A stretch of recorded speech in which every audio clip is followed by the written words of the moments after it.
Baghdad کی رات قسط نمبر 22 280 ہجری کا ربیع الاول گزر گیا۔ ربیع ثانی کے چاند نے آسمان کو روشن اور کائنات کو منور کر دیا تھا۔ چاند نے نخلستانوں اور میدانوں میں کھیت کرتی اور اس کا غبار راستوں پر بکھرتا تھا۔ عریش کی کارواں سرائے میں مسافر آتے اور شب بستی کے بعد اپنی منزل کی طرف روانہ ہو جاتے تھے، مگر القطع کے جس مسافر کا انتظار تھا وہ ابھی تک نہ آیا تھا۔ شاہی قافلے کو گئی کئی دن گزر چکے تھے اور ہر دن انتظار میں گزرتا تھا۔ ہر رات طلوع شہزادی کی یاد آتی تھی۔ ابن حرب کی طرح سلیمان بن عامر کو بھی یقین تھا کہ وہ جواب ضرور بھیجے گی اور انہیں القطع میں آنے کی دعوت دے گی۔ ایک ایک کر کے 15 راتیں بیت گئی، 15 دن گزر گئے، لیکن ابھی 15ویں کا دن کا سورج غروب نہیں ہوا تھا کہ فسطاط کی طرف جانے والے راستے پر گرد اڑتی نظر آئی اور غبار میں ایک ساڑھنی سوار کا ہیولہ دکھائی دیا جو عریش کی جانب اڑا چلا رہا تھا۔ سلیمان بن عامر نے دوری سے پہچان لیا کہ وہ القطع کا قاصد ہے۔ القطع کے قاصد تیز رفتار ساڑھنیوں پر سفر کرتے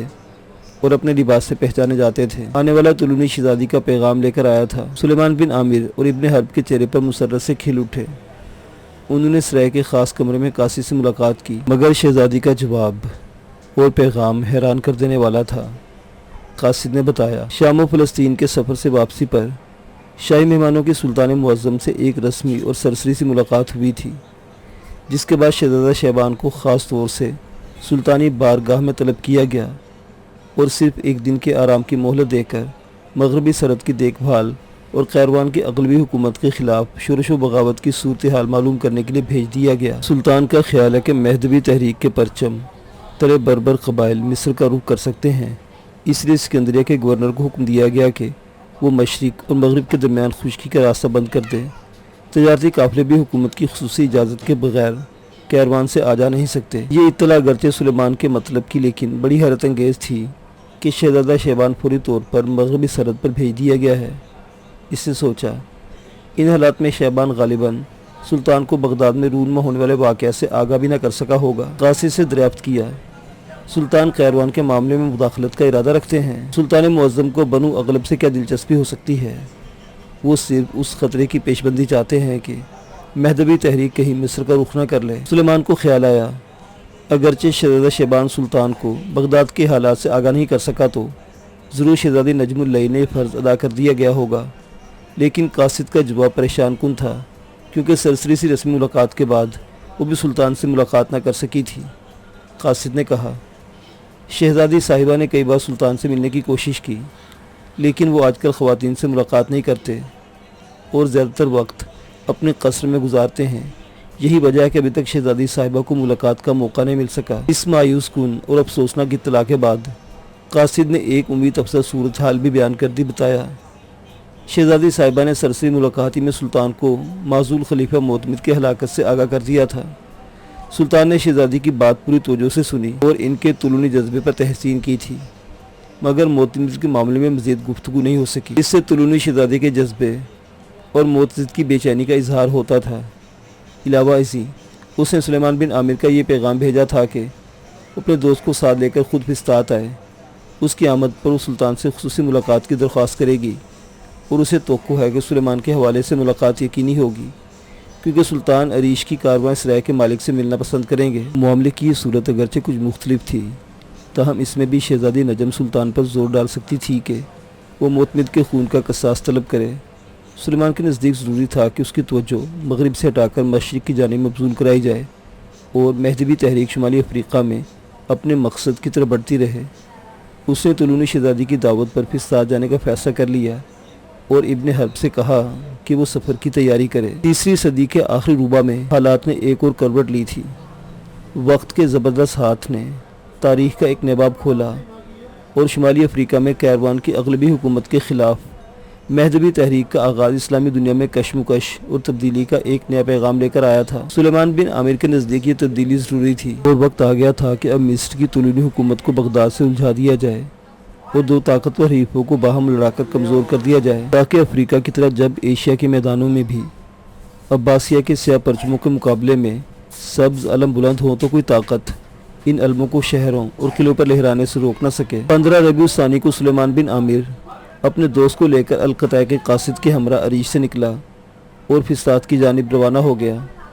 قاصد کی طرح وہ بھی تیز رفتار ساڑنی پر سفر کرتا تھا لیکن ابن حرب اپنے گھوڑے پر سوار تھا جو اسے بادیہ شام جیسے ہولناک صحرا سے نکال لایا اور کئی روز مسلسل آرام کر چکا تھا۔ انہیں میدان طیہ اور صحرائے سینا کی پٹی سے گزرنا اور القنطرہ کی طرف سفر کرنا تھا۔ مصر کا مشرقی علاقہ جزیرہ نما سینائی، جسے خلیج عقبہ عرب سے الگ کرتی ہے، اگرچہ صحرا اور پہاڑوں پر مشتمل ہے، لیکن وادی شام یا رب الخالی کی طرح یہ کوئی ہولناک صحرا نہیں۔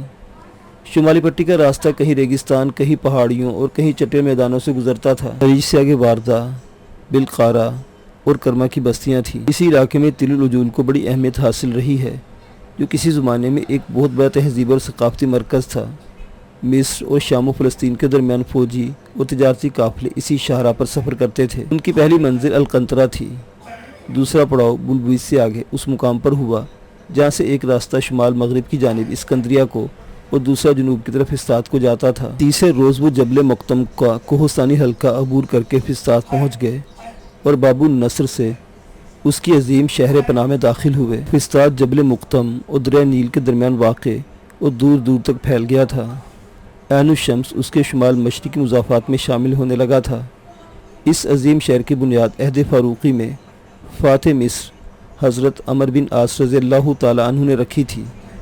اس وقت وہاں قصر الشمع کے نام سے ایک شہر و قلعہ تھا جس میں رومی سپہ رہتی تھی۔ قصر الشمع کی فتح کے بعد جب لشکر اسلام نے مصر کے پایہ تخت اسکندریہ کی طرف کوچ کیا تو پتہ چلا سپہ سالار کے خیمے میں، جسے چھوڑ کر وہ قصر الشمع کی طرف چلے گئے تھے، کبوتری نے گھونسلہ بنا لیا اور انڈے دے رکھے ہیں۔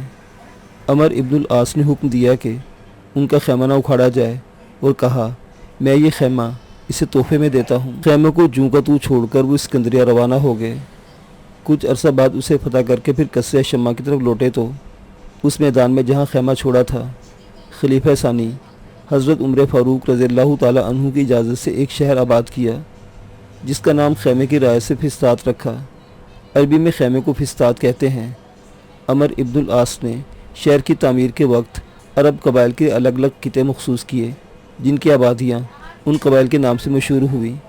ایک جامع مسجد تعمیر کرائی جس کے قریبی دارالامارات بنوایا۔ مسجد کا ایک دروازہ دارالامارات کی جانب کھلتا تھا۔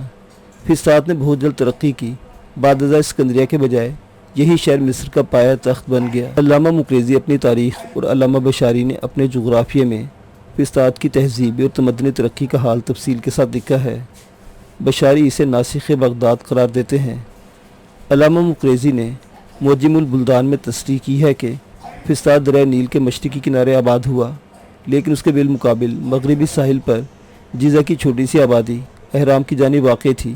اسی نسبت سے دریائے نیل کی مغربی جانب واقع اہرام کو آج بھی جیزہ کے اہرام کہا جاتا ہے۔ اسکندریہ سے واپسی کے بعد عمر ابن العاص رضی اللہ تعالیٰ عنہ نے دفاعی نقطہ نظر سے ایک جیش جیزہ میں بھیج دیا جو عمر، اسد اور ہمدان کے قبیلوں پر مشتمل تھا۔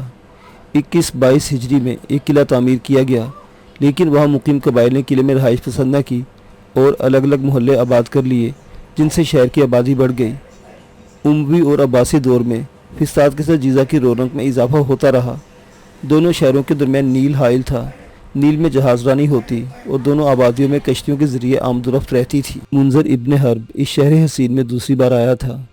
پہلی بار جنگی قیدی کی حیثیت سے چند ماہ شہزادہ شیبان کی قید میں گزرے تھے، لیکن اس مرتبہ وہ نہ صرف آزاد بلکہ طولونی شہزادی کے محبوب کی حیثیت سے فسطاط میں داخل ہوا، جو القطع کے ایک شاہی قصر میں اس کا انتظار کر رہی تھی۔ شہر میں داخل ہوتے سلیمان بن عامر نے قاصد کو القطع کی طرف روانہ کر دیا تاکہ وہ طولونی خواتون کو ان کے آنے کی اطلاع دے سکے، اور خود ابن حرب کے ساتھ سوق الخیل کی جانب ہو لیا۔ سرائے کے افسر محصول داری ابو نصر یاقوت کی حویلی اسی بازار میں تھی۔ سوق الخیل شہر کی جانب اور قلعے کی فصیل کے نیچے واقع تھا۔ یہ دراصل شاہی رسالے کے گھوڑوں اور ان سے متعلق جملہ ساز و سامان کا بازار تھا، جہاں نال بندی سے لے کر زین سازی تک کی دکانیں تھیں۔ اعلیٰ نسل کے گھوڑوں اور ان کے تاجروں کے ٹھکانے بھی وہیں تھے۔ عمرہ اور روسا کے علاوہ گھوڑوں کے شوقین اور خریدار بھی سوق الخیل میں آمد و رفت رکھتے تھے۔ قلعہ قریب ہونے کی وجہ سے جہاں ترکوں، عربوں، مصریوں، سوڈانیوں اور ایتھوپیا کے حبشیوں کی ملی جلی فوج رہتی تھی، یہ بازار بڑا پر رونق اور کئی دلچسپیوں کا مرکز تھا۔ سلطان خماربیہ اعلیٰ نسل کے گھوڑوں اور اعلیٰ درجے کے سواروں کو بڑی اہمیت دیتا اور ان کا خاص خیال رکھتا تھا۔ مصری رسالے کے تیز رفتار گھوڑوں اور دھاوا کرنے والے سواروں کو برقہ کی سرحد سے لے کر شام، آرمینیا، ایشیا کوچک کی سرحدوں تک طولونی مملکت کی حفاظت کرنا پڑتی تھی۔ 271 ہجری میں خمارویہ نے اسی مصری رسالے کے بلبوتے پر رملہ کی نہر تواسین پر ہونے والی جنگ جیتی اور 276 ہجری میں اسی کی قوت اور بلغاریہ سے ارمنی فوج کو شام کی سرحد پر شکست دی تھی۔ سوق الخیل میں ابو نصر یاقوت کی حویلی، جو عریش کی کارواں سرائے میں دوسری خدمات سر انجام دیتا تھا، چند سال سے سلیمان بن عامر ہی کے تصرف میں چلی آتی اور پراسرار سرگرمیوں کا حلقہ بن گئی تھی۔ دوسرے تیسرے مہینے وہ جب بھی فسطاط آتا، حویلی میں پراسرار آدمیوں کی آمد و رفت شروع ہو جاتی اور خفیہ مجالس لگتی تھی۔ وہ خود طولونی محکمہ کار خاص کے لیے، جس کی نگرانی شہزادہ شعبان کے سپرد تھی، بڑا اہم آدمی تھا۔ اس کے ذریعے طولونی حکومت کو حیرت انگیز معلومات ملتی رہتی تھی۔ شاید اس لیے سوق الخیل میں اس کو پوشیدہ سرگرمیوں پر بھی مسلط کا پردہ پڑا رہتا تھا۔ حویلی میں اس کا مصری کارندہ سلار اپنی بیوی کے ساتھ رہتا اور فسطاط میں ضروری امور سر انجام دیتا تھا۔ اسے دیکھتے وہ لپک کر آگے بڑھا اور سانڈنی کی نکیل پکڑ کر شتر خانے کی طرف لے گیا۔ سلیمان اور ابن حرب اس کے پیچھے پیچھے حویلی میں داخل ہوئے۔ گھوڑے کو تھان پر باندھ کر انہیں بڑے کمرے میں لے آیا۔ حویلی مردانہ اور زنانہ حصوں میں منقسم تھی۔ مردانے میں حمام بھی تھا۔ سقابے میں پانی بھر کر سلار زنان خانے میں چلا گیا تاکہ مہمانوں کے لیے طعام کا بندوبست کر سکے۔ ابھی وہ نہا دھو کر کھانے سے فارغ ہوئے تھے کہ القطاع کا وہی قاصد جو عریش میں پیغام لے کر گیا تھا، سوق الخیل کے حویلی میں پہنچ گیا۔ اب کہ وہ طولونی شہزادی کی طرف سے دعوت کا بلاوا لے کر آیا، نجم اللیل نے سرائے دار اس کے دوست کو دوسرے روز دوپہر کے کھانے پر مدعو کیا تھا۔ اس بات کا ثبوت تھا کہ وہ ابن حرب کے معاملے میں دلچسپی رکھتی ہے۔ اب شہزادی نجم اللیل ہی سلطان سے ملاقات کا ذریعہ تھی اور ملاقات کا یہ ذریعہ زیادہ معتبر اور مفید تھا۔ دوسرے روز وہ دوپہر سے پہلے ہی القطاع کی طرف چل دیا۔ ابن حرب ساتھ تھا۔ القطاع فسطاط کی نئی آبادی اور عمرہ و اوسا کے مرتبہ و منصب کے مطابق مختلف قطاعات میں تقسیم تھی۔ خاندان طولون کا خطہ، جہاں شہزادوں اور شہزادیوں کے عالی شان قصر ترکستان و عراق کے فن تعمیر کا حسین امتزاج پیش کرتے تھے، اور جس میں شہزادی نجم اللیل کا بھی الگ تھلگ قصر تھا، شاہی محلات کی فصیل سے زیادہ دور نہ تھا۔ مختلف حلقوں اور قطعوں سے گزرتے ہوئے جب وہ قصر نجم کے دروازے پر پہنچے تو حبشی غلام فوراً اطلاع کے اندر چلا گیا اور لوٹ کر آیا تو بتانے لگا کہ وہ شہزادی کی خاص کنیز امبر کو اطلاع دے کر آیا ہے۔ تھوڑی دیر میں سودانی کنیز، جو شام و فلسطین کے سفر میں شہزادی کے ساتھ تھی اور جسے ابن حرب عریش کی کارواں سرائے میں دیکھ چکا تھا، دروازے کی طرف آتی دکھائی دی۔ پہلی بار معلوم ہوا کہ اس کا نام امبر ہے۔ امبر کا رنگ سانولا مگر نقش و نگار دلکش تھے، آنکھیں موٹی تھی اور سانولے رنگ میں بھی جوانی کی بھڑک چمک دل آویز تھی۔ اس نے آتے ہی مہمانوں کو سودانی لہجے میں اہلاً و سہلاً کہا اور بڑی نیازمندی کی مسکراہٹ کے ساتھ انہیں اپنے ساتھ آنے کا اشارہ کیا۔ طولونی شہزادی کا قصر بڑا وسیع، بہت عالی شان اور بخارا کے ترکستانی فن تعمیر کے ساتھ ساتھ عرب فن تعمیر کی جھلک پیش کرتا تھا۔ غلام گردشوں کی محراب بغداد اور سامرا کے محلات کی محرابوں کا نمونہ تھی۔ پولیس پھولوں کی کیاریوں اور سرور و سنوبر سے آراستہ صحن عبور کر کے اور ایک طویل غلام گردش سے گزر کر مہمانوں کو ملاقات کے کمرے میں لے آئی، جہاں طولونی شہزادی ان کی منتظر تھی، مگر اب جسم پر برقع اور چہرے پر نقاب نہ تھا جسے ابن حرب نے عریش میں سے دیکھا تھا، بلکہ خوبصورت ترکستانی کرتے، پشواز اور مخمل صدری میں وہ پہلے سے کہیں زیادہ خوبصورت، جوان اور سروقت نظر آتی تھی۔ سلیمان بن عامر کی بجائے اس کی پہلی نظر ابن حرب پر پڑی اور دیکھتے ہی لمبی غلافی آنکھیں، جن کے گلابی ڈورے اس کی خوبصورتی اور سحر آفرینی میں اضافہ کر رہے تھے، مسکرانے اور بولنے لگے۔ سرائیدار نے ایک ہی نگاہ میں بھانپ لیا کہ وہ اس کے دوست کے لیے بے چین ہی نہیں بلکہ نظروں میں اس پر قربان ہوئی جا رہی ہے۔ سلیمان کے نقطہ نظر سے وابستگی اور وارفتگی منصوبے کی کامیابی کے لیے ضروری تھی۔ کمرہ بخارا کے قالینوں، زربفت کے پردوں، آبنوس کی منقش تپائیوں، چاندی کے گلدانوں جن میں رنگ رنگ کے پھول سجے تھے، زرعی فانوس اور قیمتی سمور سے آراستہ تھا۔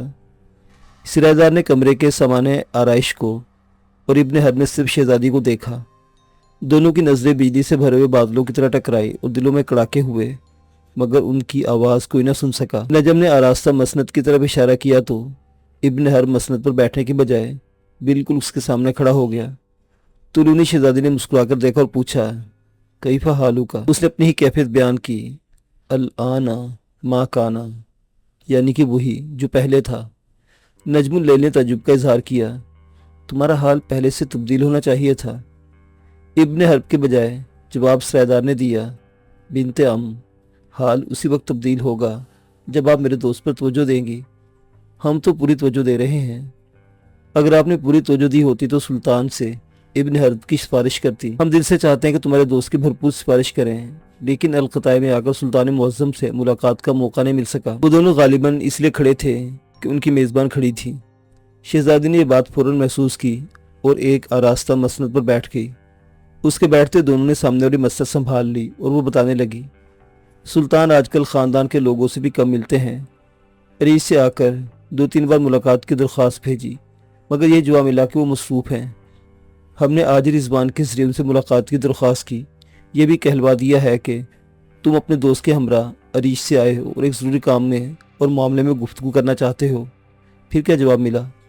ابھی رضوان جواب لے کر نہیں آیا۔ سلیمان بن عامر کا ذہن کہیں الجھنے لگا۔ رضوان ایک نیا نام تھا جس کے ذریعے طولونی شہزادے اپنے حکمران بھائی سے ملاقات کی درخواست کر رہی تھی۔ آخر پوچھ لیا، یہ رضوان کون ہے؟ سلطان معظم کا نیا ترک غلام۔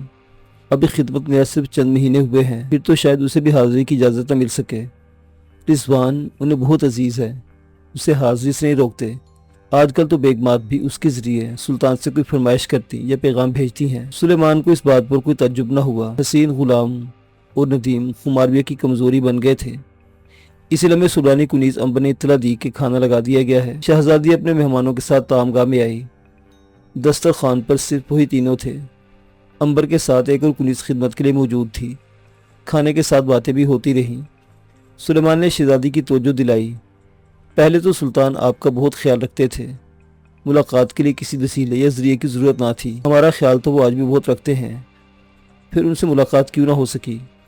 نجم بتانے لگی، ان دنوں جب وہ اپنی حرموں، بہنوں اور بھائیوں سے نہیں ملتے تو ہم سے بھی نہیں مل سکے، کسی کو شکایت نہ ہو۔ ابن حرب نے تعجب سے پوچھا، بھلا ملاقات سے کسی کو کیا شکایت ہو سکتی ہے؟ اگر وہ ہم سے ملاقات کرتے تو دوسرے قرابت داروں کو شکایت کا موقع ملتا کہ ان سے تو ملتے نہیں، صرف ہم سے ملتے ہیں۔ پھر ان کی کوئی حرم یا ہماری کوئی بہن اسی بات پر ہم سے حسد کرتی، کینہ رکھتی اور باتیں بناتی۔ یہ طولونی خواتین معمولی باتوں پر ایک دوسرے سے حسد کرتی ہیں۔ یہ صرف طولونی خواتین پر منحصر نہیں، خاندان جتنا بڑا ہوگا حسد اور رقابت کا جذبہ بھی اتنا ہی بڑھے گا۔ ہم 16 بہنوں 17 بھائی ہیں، اور بعض اوقات معمولی باتیں بھی اختلاف کا سبب بن جاتی ہیں۔ تعجب ہے، اس میں تعجب کی کون سی بات ہے؟ تم نے سنا نہیں کہ الاقرب کل افرب، یعنی کہ قرابت دار بچھو کی طرح ہوتے ہیں؟ سلیمان نے شہزادی کی بات کی تائید کی، یہ بات درست ہے، خاص طور پر قرابت دار عورتوں میں رقابت اور حسد کا جذبہ زیادہ ہوتا ہے، اور وہ معمولی باتوں پر ایک دوسرے کو بچھو کی طرح ڈستی رہتی ہیں۔ اس لیے سلطان نے ہم سے ملاقات مناسب نہیں سمجھی۔ ایسے بھی آج کل کچھ پریشان ہیں، ہمارا خیال تھا کسی روز ہمیں طلب کریں گے۔ ابن حرب نے ایک نئے اندیشے کا اظہار کیا، پھر تو شاید وہ اب بھی ملاقات پر تیار نہ ہوں۔ نہیں، اب بات کچھ اور ہے، وہ ہماری معرفت دراصل تم لوگوں سے ملاقات کریں گے۔ تمام طولونی خواتین جانتی ہیں کہ ہمارے والد مرحوم بھی سلیمان بن عامر کو عزیز رکھتے تھے، اس ملاقات پر کسی کو شکایت نہیں ہو سکتی۔ کھانے سے فارغ ہو کر وہ پھر کمرے ملاقات میں آ بیٹھے۔ امبر دوسری مرتبہ کمرے میں داخل ہوئی۔ اب وہ سلطان کے ترک غلام رضوان کے آنے کی اطلاع دینے آئی تھی۔ شہزادی بعجلت اٹھ کر دروازے کی طرف بڑھی، نوجوان اور خوبصورت ترک غلام کو ساتھ لے کر مسند کی طرف آئی، اور جب تک وہ بیٹھ نہیں گیا خود کھڑی رہی۔ رضوان نے بتایا، سلطان معظم ان دنوں بہت مصروف ہیں، اس لیے کسی سے نہیں ملتے، مگر جب میں نے مطلع کیا کہ عریش سے سلیمان بن عامر اپنے عراقی دوست کے ساتھ آئے ہیں اور شہزادی نجم اللیل انہی کے ساتھ ملنا چاہتی ہیں تو انہوں نے ملاقات کی اجازت دے دی۔ یہ سنتے ہی شہزادی کا چہرہ خوشی سے دمک اٹھا۔ سلطان سے ملاقات کے لیے کون سا وقت دیا ہے؟ حوض سیماب کی طرف جانے سے قبل زوال کا وقت۔ معزز سامعین حضرات، خمارویہ نے ایک حوض میں پارا بھروا دیا تھا جس کی سطح پر چرمی گدے بچھا کر آرام کرتا۔ حوض کے ارد گرد چاندنی کے ستون تھے جن سے چرمی گدوں کے ریشمی رسے بندھے رہتے تھے۔ اور ملاقات کہاں ہوگی؟ ایوان تصویر میں۔ معزز سامعین، شاہی محلات میں ایک ایوان تصویر تھا جس کی دیواروں پر اپنی حرموں، کنیزوں، مغنیاؤں اور حسین غلاموں کی تصویریں بنوا کر آویزہ کرائی تھیں۔ سلطان معظم نے ہدایت کی ہے کہ ان کے قیلولہ سے پہلے آپ کو لے کر ایوان تصویر میں پہنچ جاؤں۔